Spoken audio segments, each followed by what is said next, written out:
आज विकास नगर में जो आग लगी थी उसका चौथा दिन है और लगातार यहाँ पर लोग आ रहे हैं, लखनऊ के लोग आ रहे हैं और लोगों को यहाँ पे जो पीड़ित परिवार है उनको कुछ ना कुछ बांट रहे हैं, लेकिन अभी तक सरकार की तरफ से इनका कहना है कि इन्हें कुछ भी नहीं मिल रहा है।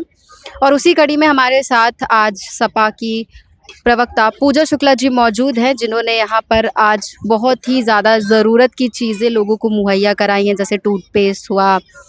जानेंगे और क्या-क्या चीज़ें आपने यहाँ पर लोगों को दी हैं और लगातार आज चौथे दिन आप यहाँ पर आई हैं और 3 दिन से बाकायदा आप यहाँ आ रही हैं, कुछ ना कुछ पीड़ित परिवार को आप दे रही हैं, क्या कुछ कहेंगी? देखिए ये जो घटना हुई थी 3 दिन पहले, आज चौथा दिन है। ये बहुत दुखद हुई थी और पूरे देश के लोगों ने और पूरे उत्तर प्रदेश के लोगों ने देखा कि कैसे कुछ सेकंड्स में 600 से ज़्यादा परिवारों की गृहस्थियाँ उजड़ गईं और ना इनके पास कोई सामान बचा, ना इन्होंने अपने जीवन की जितनी जमा पूंजी कमाई थी वो सब कुछ राख हो गया।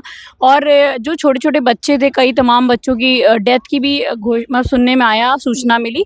तो लोगों ने अपना सब कुछ खो दिया है। हम इन्हें कुछ नहीं दे सकते, हम इन्हें क्या दे सकते हैं?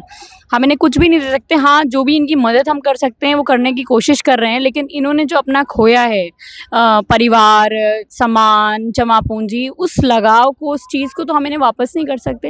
लेकिन हाँ, सरकार को सहायता करनी चाहिए थी, मुआवज़ा देना चाहिए था ताकि ये दोबारा से अपनी झोपड़ियाँ बसा सकें, या इनको आवाज़ देना चाहिए था।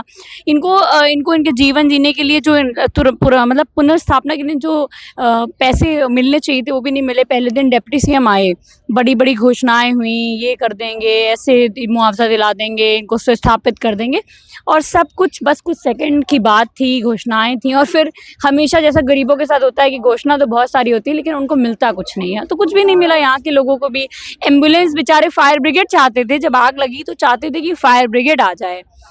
तमाम लोगों को मैंने रोते हुए देखा। उन्होंने कहा अगर फायर ब्रिगेड समय से आ गई होती तो हमारा कुछ भी नहीं जलता, हमारे बच्चे बच जाते। सामान की तो कोई बात नहीं, सामान तो दोबारा खरीदा जा सकता है, लेकिन बच्चे तो नहीं लाए जा सकते ना दोबारा। झुग्गी झोपड़ियों में घुस-घुस के सुषमा खरकवाल, लखनऊ की मेयर, जांच कर रही थी। ये मैं 3 दिन से देख रही हूँ। जानवर पड़े हुए थे, इतनी मशक्कत के बाद उन्हें हटाया गया जले हुए। गंदगी इतनी ज़्यादा है, बच्चे हैं छोटे-छोटे। कोई व्यवस्था के नाम पर प्रशासन ने एक पूड़ी का पैकेट भी नहीं दिया इन्हें। अगर लखनऊ के लोकल लोग, समाजवादी पार्टी के लोग नहीं पहुंचते अखिलेश यादव जी के निर्देश के बाद, तो यहाँ कुछ भी नहीं होता, कोई नहीं पूछता। देखिए तमाम जगह घटनाएं हो रही हैं, कौन पूछता? मेन स्ट्रीम मीडिया तो दिखा भी नहीं रहा इनकी बात को कि इनके साथ हुआ क्या है। यही चीज़, बहुत बड़ा सवाल तो यही है कि मेन स्ट्रीम मीडिया अब तक चुप क्यों है? बस एक बार दिखा दिया ब्रेकिंग न्यूज़ में, उसके बाद क्यों नहीं दिखाया? मेन स्ट्रीम मीडिया दिखाता जब वो बड़े वाले होटल में कुछ होता तो पूरी खबर बनती, जब बड़े-बड़े लोगों के यहाँ कुछ होता है तब खबर बनती। इस देश के अंदर गरीब की जान की कीमत ही कहाँ है? मीडिया तो बिकाऊ है, उसको तो पैसे वाले लोगों ने खरीद रखा है। पैसे वालों के आगे ये गरीब कहाँ दिखते हैं? कोई नहीं दिखता, किसी को नहीं दिखते हैं। गरीबी हटाओ, गरीबी हटाओ, गरीबी हटाओ का नारा देते देते गरीबों को ही हटाने लगे। और आप यकीन मानिए, ये जो झोपड़ी में आग लगी, लोग बोल रहे हैं साजिशन लगी। अब आप बताइए, तमाम जगह इनको खाली करने के लिए कहा जा रहा है कि 10,000 रुपए ले लो, 5,000 रुपए ले लो, 12,000 रुपए ले लो। अभी तमाम लोग इकट्ठा हुए, मैंने बात भी करी। तो ये जो बेचारे लोग हैं, इनके लिए मुआवजा मिलना चाहिए था, तो इन्हें कष्ट पे कष्ट मिल रहा है। एक तो इन्होंने अपना परिवार खोया, अपनी जमा पूंजी खोई, अब उन्हें जो मुआवजा मिलना चाहिए वो भी नहीं मिल रहा, ऊपर से कह रहे हैं यहाँ से जाओ। तो आप सोचिए, क्या ये जमीन खाली कराने की साजिश तो नहीं है?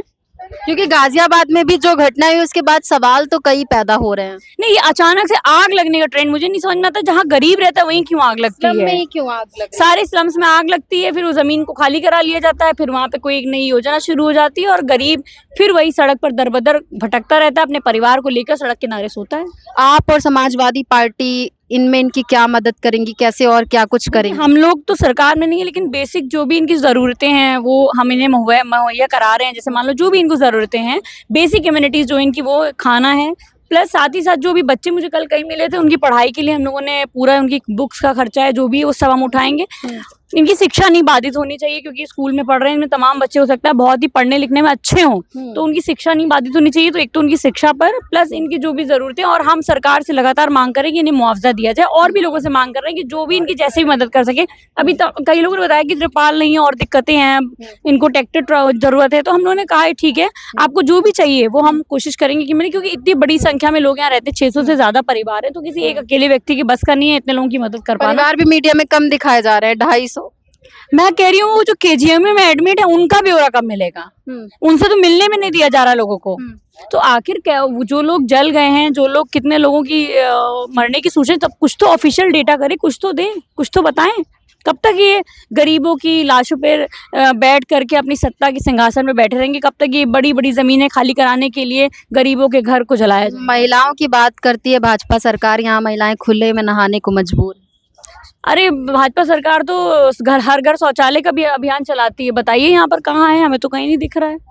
क्या क्या बात कर रही है सरकार? सरकार सिर्फ झूठे दावे कर सकती है, खोखली बातें कर सकती है, लोगों को मूर्ख बना सकती है, और अब जनता भी जागरूक हो चुकी है।